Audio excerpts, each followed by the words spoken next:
On a dry, stifling night, Decimus sat cross-legged outside the entrance of the insula, a multi-storied building packed with the city's poorest residents.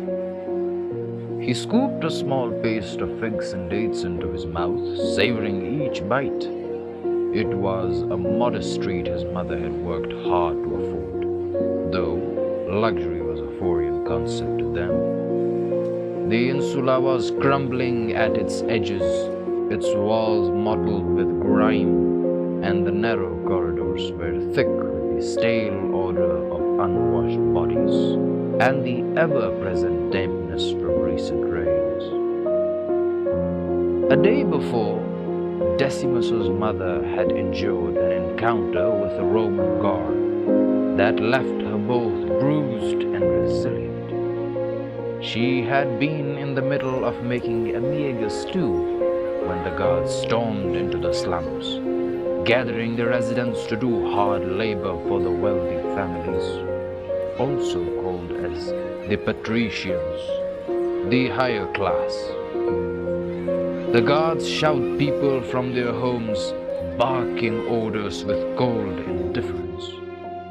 One guard, tall and imposing, stopped in her doorway. "On your feet, woman," he demanded, voice like iron. With every ounce of strength she had, she replied, "Please, sir, I'm weak. I can't work like this. My son needs me here." Her voice cracked, but her resolve was unbroken.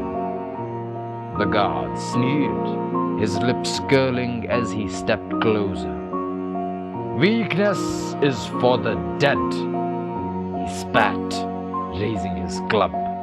He struck her without hesitation, a brutal blow that sent her reeling back. But Decimus's mother was quick. Clutching her side, she glared up at the guard, determination lightening her gaze. As he relaxed, assuming she'd been cold, she snatched a small knife she kept hidden in her waistband. She moved quickly, her desperation giving her courage, and plunged the blade into his neck. He gasped, eyes wide with shock, as he staggered, clutching at the wound. With a grim satisfaction, she watched him fall. She took his 2 denarii, her hands steady as she wiped the clean knife.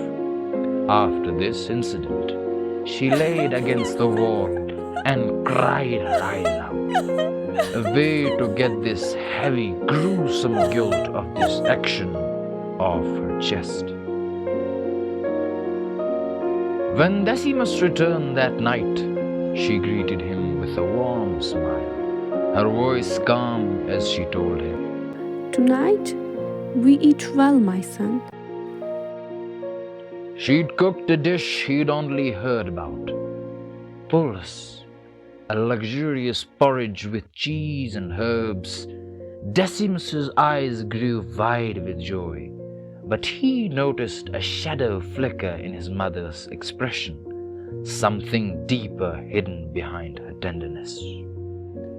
The next day, Decimus sat in the shade of a cypress tree, crafting a toy with twigs, leaves, and some clay. Lost in this creative activity, he heard a sound of carriage wheels near him. He looked up and saw before him a patrician carriage. Inside was a boy of his age in silk garments, who had his eyes fixed on Decimus with excitement. As the carriage moved forward, the boy signaled Decimus to get on. Decimus may not have believed him, but the expressions of this stranger were promising. He ran towards the carriage and got on it, but the guards noticed him and stopped. He was held back as guards seemed puzzled at his attempt.